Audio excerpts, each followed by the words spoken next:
Na beira de estradas que o mapa esqueceu, há sinais que a gente finge não ver. Panos no morão, tijolo marcado, ruína que respira. Não é ameaça, é lembrete.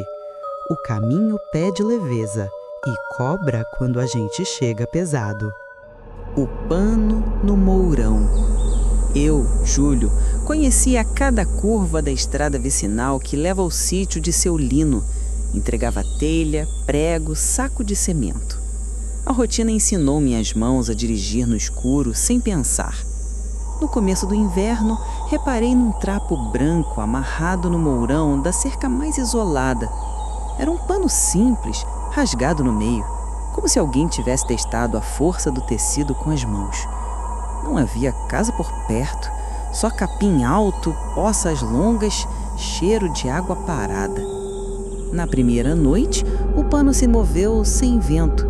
Não foi susto grande, um giro lento, meio laço que se refazia no mesmo lugar. Eu encostei os nós dos dedos no poste, como quem pede licença em silêncio, e segui. Na oficina, comentei sem graça. Seu Lino, homem de fala curta, segurou meu braço com firmeza. Disse que aquilo marcava um atalho de boiada antigo, engolido quando a estrada nova cortou o brejo. Gente ficou ali, sem cruz, sem reza. Desde então, alguém amarra pano para lembrar que se passa pedindo licença, não impondo que pressa. Na segunda noite choveu. Parei o caminhão para ajeitar a lona. O farol fez o capim cintilar. O pano estava encharcado e mesmo assim gerou um meio giro insistente, como se pedisse atenção. Eu pensei alto, só para mim, vou passar devagar.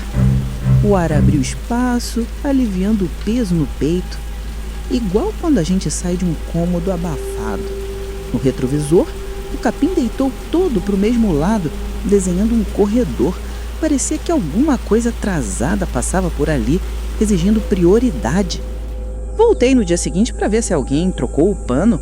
Era o mesmo, agora com a borda mais escura, encardida de água velha. Na terceira noite, minha irmã Aline veio comigo. Cidade queria certezas e riso curto. Contei do pano. Ela sorriu torto e pediu para filmar. Desceu, apontou o celular. O trapo se desenrolou e apontou para o brejo. Não parecia vento, parecia gesto. Aline gelou. Depois me diz que sentiu o cheiro de barro antigo e vontade de lavar as mãos sem motivo. Eu tirei do porta-luvas um pedaço de fita que sobrou de uma amarração. Deixei ao lado do pano, num nó simples. A gente não fez promessa, só marcou que tinha entendido. Andamos mais alguns metros, o silêncio ficou grosso, sem grilo, sem pneu mastigando pedrinha. O farol pegou um brilho na água, como se um aro metálico tivesse meio enterrado. A água desenhou uma curva sozinha e parou. Foi como ver um caminho invisível desistir do atalho. Aline chorou sem lágrima. Eu falei baixo que a gente estava de passagem e não ia mexer em nada. Em casa sonhei em comboio andando em círculo num terreno achatado, como se a terra guardasse pista que o olho não aprende. Voltei para agradecer a seu Lino. Levei café e pão doce. Ele ouviu tudo de cabeça baixa. Disse que quando abriram a estrada nova, empurraram o traçado por cima do que existia. Não contaram ninguém, não voltaram palavra nenhuma pro chão. O pano no morão virou lembrança barata e ordem simples. Quem não é do lugar, pede passagem. Quem filma, mede, prova, chama a atenção do que anda nas margens. O conselho dele foi miúdo e firme. Leve sempre uma fita. Não ofereça nada, não prometa nada. Só mostra que entendeu que tem história ali. Desde então passei a levar corda, fita e tempo. Parei de cortar caminho em dia de chuva forte. Ajustei o farol para não cegar o brejo. Aprendi a estacionar 2 metros antes do mourão. Toco a madeira com os nós dos dedos, respiro, sigo. Não falhou. A estrada parece aceitar. Quando esqueci essa rotina, foi no fim de semana de festa no distrito. Muita música, muito barulho. Voltei tarde, cabeça quente, cruzei o Mourão sem parar. O Pano, que andava quieto há dias, me acompanhou no retrovisor como se cada poste tivesse pano próprio me mostrando um caminho ao contrário. Senti o volante puxar a mão para dentro do brejo, segurei firme, parei mais adiante, coração batendo no pescoço. Voltei a pé, encostei o punho na madeira, pedi passagem sem som. O Pano parou, o ar assentou. Outra vez encontrei marcas novas no chão. Alguém tinha deixado velas gastas e 2 garrafas de cachaça vazias ao pé do mourão, junto a um saco com resto de comida. Parecia ritual mal feito. Tirei o lixo, joguei fora longe, fechei o pano onde estava. Não mexi no nó. Na manhã seguinte, seu Lino comentou que, quando a gente usa o lugar como um atalho para a culpa, o lugar responde pesando de volta. Concordei na prática. O corpo entende primeiro. O peito desarma quando a gente arruma o que bagunçou. A Aline parou de filmar. Voltou ao seu mundo, mas me manda mensagem quando chove. Pede para eu não forçar passagem. Eu respondo que vou devagar. Ela diz que sonha com um capim deitando de leve, como se alguém passasse pelo mesmo corredor. Não discuto. O sonho dela bate com o meu. Um mês depois, a prefeitura mandou máquina para acertar um buraco no trecho de cima. Ninguém mexeu no mourão. Quem dirige trator por aqui conhece a história, sem livros. O operador parou, olhou, fez um sinal de cabeça e deu minha volta. Ninguém combinou. Todo mundo aprendeu a mesma regra. O que segura a estrada não é o asfalto, é o acordo. Hoje, quando falo que a estrada aceita a gente, não digo por fé, digo por prática. O pano continua ali. Às vezes trocam por outro. Eu não pergunto quem troca. Eu passo devagar, encosto os dedos, sigo. E carrego comigo uma certeza simples. Algumas estradas lembram de quem não foi embora e esperam que você lembre também. Respeito é o pagamento que o caminho entende. É pouco, é tudo. A Torre da Cana. Não foi saudade que me levou de volta. Foi serviço.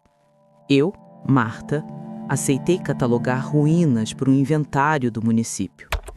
Listei Ponte Velha, chafariz rachado, casa de taipa com parede aberta. A Torre do Engenho entrou na planilha como estrutura cilíndrica, tijolo aparente, interior acessível. Era números campo vazio. Eu não tinha intenção de mexer com lembrança. A estrada até o vilarejo parecia ter encolhido.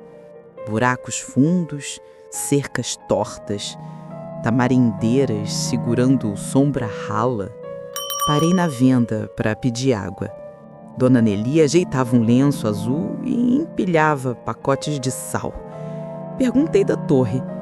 Ela respondeu sem olhar para mim, que ninguém sobe mais, não por medo, por cansaço. Seca, gasto desejo, disse num tom de quem já viu passar de tudo. Anotei a frase no caderno, não pela poesia, mas para lembrar de guardar silêncio. A casa da minha avó estava vazia e eu usei de base. Teto com clarabóia improvisada, piso frio, manchas nas paredes onde fotos antigas ficaram até se descolar. À noite, o vilarejo encolheu mais. O silêncio não era completo. Tinha um fundo de água parada, de cana cortada tempo demais atrás. Eu não planejei subir a torre. O corpo pediu. Levei lanterna, máscara contra a poeira, caderno. A escada interna era estreita. Cada degrau respondeu ao meu peso com um som diferente. Eu marquei na cabeça como quem confere inventário. Primeiro degrau, agudo seco. Segundo, grave cheio. Terceiro, lenho cansado. Lá em cima, a sala circular entregou o que as fotos antigas prometiam. Um vazio alto, Um pedaço de corda velha cruzando a sombra. Janela estreita apontando para a mata que devora a estrada de terra. O ar tinha doce queimado, lembrança de melaço. Pôs a mão no reboco, saiu por fino. Fiz a primeira foto técnica. Quis descer. Não desci. Num parapeito, alguém tinha deixado folhas secas amarradas com fita vermelha. Um nome escrito no papel. Lídia. Minha tia. Adolescente. Sumida nos talhões mais fundos. Nunca acharam. A fita estava nova. O nome era antigo. Toquei com a ponta do dedo e senti frio. Não ar frio. Frio de metal esquecido. Aquilo não era aviso, era pedido. Não deixe o nome escorrer. Desci. Na base, encontrei seu Firmino sentado numa pedra, chapéu no colo. Ele me reconheceu pelo sobrenome.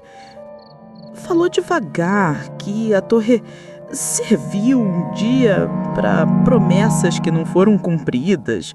Gente prometeu vigiar trabalhador, contar faltante, marcar chegada. O tempo passou, o açúcar saiu. A cana ficou. As promessas grudaram no tijolo. Viraram peso. Voltei no dia seguinte com escova, pano, caderno maior. Limpei placas de metal, sem procurar brilho. Eu só queria letras, datas, iniciais. Saíram nomes rachados, marca de faca, arranhões de gente querendo deixar prova. Resisti à vontade de montar altar. Troquei água turva de um copo esquecido por água limpa e depois tirei de novo para não criar mosquito. Varri degrau, amarrei melhor as folhas da fita para não voarem a cada vento bobo. Escrevi tudo no caderno. Não fiz pedido algum. Na venda, mostrei o caderno. Dona Nelia folheou como quem passa pano em balcão.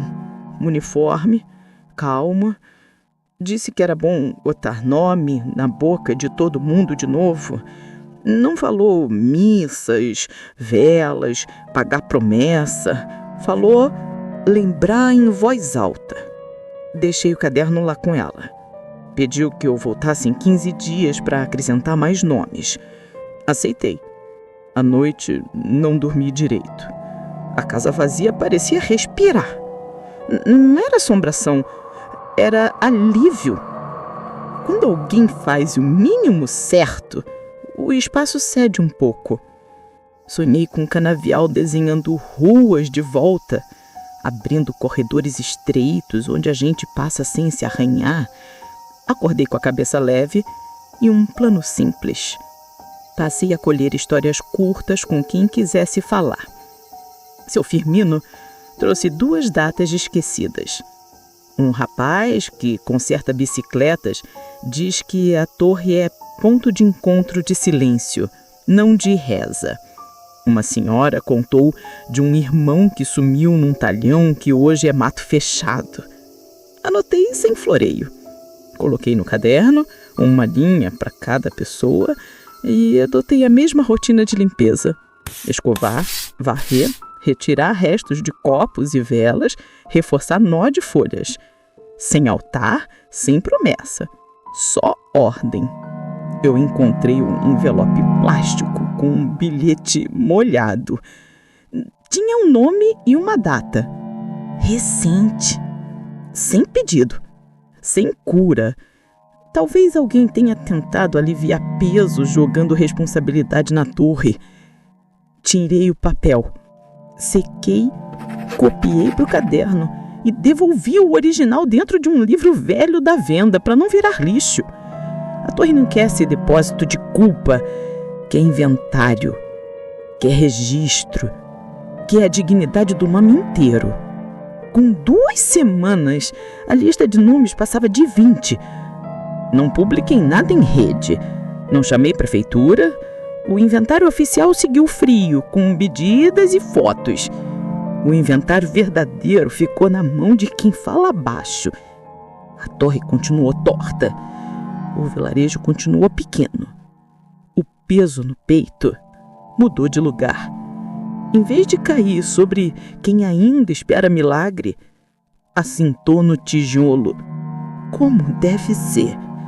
Não para esmagar, para firmar. Quando eu fui embora, deixei a chave da casa da minha avó com a dona Nelia. Não por desapego, por entender função. Eu tinha entrado para catalogar ruínas. Saí com a tarefa de enfileirar a memória. Não dá retorno, não dá medalha, não dá vista bonita. Dá ordem. E ordem aqui é o que a gente pode oferecer sem mentir. Nem toda lembrança precisa fazer barulho. Algumas só pedem mesa limpa, nome dito, caderno aberto. A torre não exige fé, exige cuidado. O resto, o tempo decide. A capela afundada. Jonas herdou um casebre e uma trilha. O bilhete do tio era seco. Mantém limpo até a capela. A capela ficava meio fora, meio dentro d'água, na borda de um açude que abriu boca nova numa cheia antiga. Jonas não era de reza, era de cumprir tarefa sem conversa. Guardou o papel no bolso, pegou uma enxada, facão, um par de luvas. Foi. A trilha entrava na mata como quem pede a licença, estreita entre cipós. O chão alternava barro e raiz. No cotovelo mais fechado, a bota afundou até o tornozelo. Jonas puxou, sentiu o vácuo prendendo a sola, respirou fundo. A ruína apareceu por partes. Um arco coberto de limo, janela sem vidro, tijolo à mostra, cruz de ferro inclinada no topo. A água do açude tinha um verde de recipiente esquecido. Nada ali pedia milagre, pedia cuidado. No primeiro dia, Jonas tirou galhos caídos, desatolou o pedaço de tronco, abriu sulcos para a água encontrar a parte baixa. Parou antes do esforço virar raiva. No retorno, percebeu que a mata tinha um ritmo próprio, como uma respiração lenta. Não afrontou. Abaixou a cabeça e passou. No segundo dia, a chuva fina entrou por dentro da roupa. Na entrada da trilha, alguém havia amarrado 3 fitas num galho, branca, preta e vermelha. Não estavam ali antes. Jonas tocou na vermelha. Cheiro de vela apagada. Lembrou do conselho de Raimundo, tirador de cipó que mora no distrito. Respeito e pressa, sem conversa com sombra. Seguiu. Na borda do açude, viu uma vela gasta, um copo com água turva e um saco plástico com papel dentro inchado de umidade. Tirou o papel com calma. Tinha um nome e uma data recente. Só isso. Nenhum pedido, nenhuma frase de solução rápido. Entendeu do jeito simples. Alguém tentar usar a capela como atalho para aliviar culpa. Jogou a água velha fora. Lavou o copo na chuva, recolocou vazio. Retirou a vela para descarte. Não fez pedido. Limpou o degrau. Tirou folhas à beira da porta.